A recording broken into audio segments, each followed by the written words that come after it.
Tyres on and we're done, mate. That's right. Hey YouTube, welcome back to the channel. It's Fred here from Clooney Garage. As you've seen from the thumbnail today, it's all about repairing damage that we've done on our track days. The poor old utes copped a flogging, front bar, rear bars. I wonder if anything's holding on together at all. Anyway, in this episode, we're going to show you how to fix the front bar. It's a notorious issue with these VE Commodores, but stick with us. It's going to be a great episode. See you soon.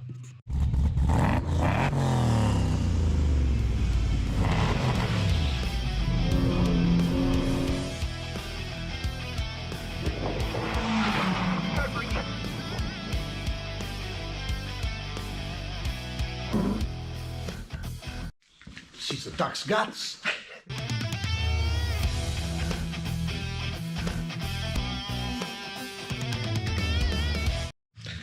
All right, I hope your holidays are going all right. Ours are just finished. Back to work this week. So no more racing around racetracks. I've been fanging around on this thing, getting 51-second lap times at our local track here. It is beyond obscene, this thing. It's good fun. All right, but what isn't good fun is spending time in a hot shed working on panels, and we've got panels all over the show here, but the main one we're going to share with you is all the repairs we've done to the front here. Now, for those of you that know your VE Commodores, they've got a terrible issue with the front bar. First thing is this front part of the section of the bar starts sagging. The other issue is you typically get these little clips coming undone here and here, and you saw in the early video to start with, ours were hanging off like pair of rabbit ears, so you don't want that on the track. No good. So anyway, we'll take you through how to fix that. It's really tricky. You're going to lose some skin off your knuckles and that, but hopefully with this bit of advice you won't lose as much skin and blood that I did. Okay, so the first little friend that you'll encounter here is the inner wheel guard sort of plastic weather shield, and that's up inside the guard. It's flimsy old plastic, but what happens is that's jammed way in there with these little plastic clips. It goes all the way around the inside of the wheel arch, and this stops you actually getting close to the bar and the attachments there. So first thing, and we've actually we were going to do some brake ducting, but we've actually pulled our wheel guards plastic shrouds out altogether, and that just makes life a hell of a lot easier. Next trick is to make sure you turn your wheel. Turn the wheel to the inside direction that you're going to try and work on, because what you're going to try and do is get into this little gap in here. Now, what happens is that these little clips and these little plastic little shrouds that you see in here, and these little bolts that go in, they either drop out or fall out, and then there's little captive nut inserts that are there. So our fix, we've just made up some small plates there that act as massive washers, and then we've come down the other way with our bolts to bolt it in, as you can see through there, and that's holding up really well. So, you know, we tried to go to a wrecker and find replacement bolts and all the rest of it. It was a nightmare. So that's the solution so far. We've done it on both sides, and that's working really well. It has never looked as tight and as lined up as it has now. So we're going to stick with that. So the next issue I'll share with you in a second. Righto, so whilst the bar does clip on the side of the guards there, it also reuses the same screw and bolt holes as your front grille. Now, if you've been lucky enough to have someone do some plastic dipping and take your grille in and out, you may actually find you might even be missing one of those. So that's the next thing. And then the other trick that people do is in behind this bar is they put a noodle, like a pool noodle, a bit of foam. We had one of those, but pool noodles belong in the pool, so we took ours out, and ours isn't sagging that much more now anyway, now that we've picked up the side tags. So anyway, a couple of quick fixes there, because there's nothing worse than a saggy baggy elephant, and you saw the clip at the start.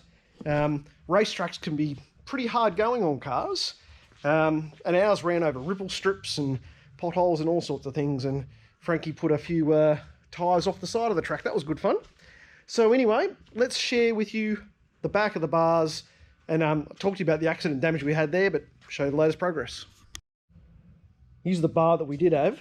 Now, I'm not saying that a special person or anyone like that may have done some previous damage or some scratchings, but that was an old bar and that was still very scratched up, even though after we painted it and pooped it. But that's all good. And that's the damage I did, that massive split in there. So that's beyond unusable, that thing. But anyway, what we have done is we've painted up a bar from the wrecker, and this is in perfect condition, this thing. We've just put 4 coats of matte black on, and it's nearly ready to go on. But the first thing is, got to get the auto electrician to come over, because when I reversed into the Armco, not only did I do some plastic and metal damage, I actually snapped that particular wire fair in half. Like, it was almost like a guillotine, you know, as it went through there, it just snapped that wire too. So auto electrician's going to come around and just wire that up with the other part of the loom, which is in there. And I actually thought the rear light was stuffed too, but it turns out, because I thought it may have snapped on one of these little back brackets and done some damage in here. So I actually did go and buy another light, but it actually turns out that it's not the light's fault, it's the wiring. So we'll get that fixed, and hopefully once that's done, get the bar on, and then the back of the car will be looking tickety-boo. So then we'll have the front bar and the rear bar all sorted. And that's good news, because then we want to get this car back to the track. Before we go back to the track, bloody Frankie's been buying more goodies here. He's gone and bought himself a whole lot of eyelets and that for our harnesses. We're going to get some harness put in the back in here. Obviously our eyelets need to, well, our harness will route through the holes there into the ground and into our eyelets. And then the old Black Betty is ready to hit the track again.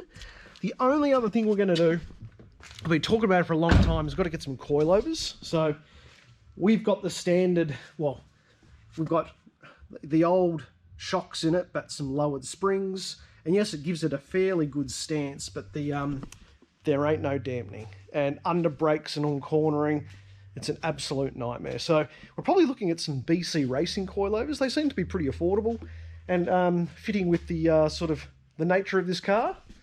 Because this car ain't no show car, it's a race car. So now it's looking the business on the front. We should be good to go. So hope you're enjoying all these little updates we're giving you on Black Betty. The only other thing I wanted to share with you is that we wondered what it would be like to run a square setup of the 275s on the rear and put them on the front. They don't fit. They scrub like no one's business. So good idea at the time, but I'd love to know what other square setups anyone else has been doing, whether they put, can you run 265s all round as a massive square setup? Probably the biggest, and we've gone 255s on the front here because we use the Koyas and the Yokohamas from Clooney onto this car, and that worked beautifully. But we just want, let us know in the comments, can you go up to a 265 square setup? We'd love to know. Speaking of coilovers, we ordered some for this little thing today. So we're getting some DGR coilovers for the Gets, and then we'll set that up with a big wheel alignment with these bad girls too, so that'll be good fun. And can you just imagine, you know, 80 treadwear Nankangs, some coilovers, and friend Frankie and Fred Jr. honking around the Nugget Nationals, and the first event's in March. We will be there like Donkey Kong in this thing. Stop it. All good. All right, back to it. It's getting still stinking hot here. We've got much more to do. I'll probably get that bar on in the next 2 days or so. And then, as you notice, there's nothing here. Clooney has gone. Clooney's at the shop. Clooney's getting the roll cage. So don't fret. Hasn't been nicked. We can't wait to share the video with you guys. The long-awaited episode, that one.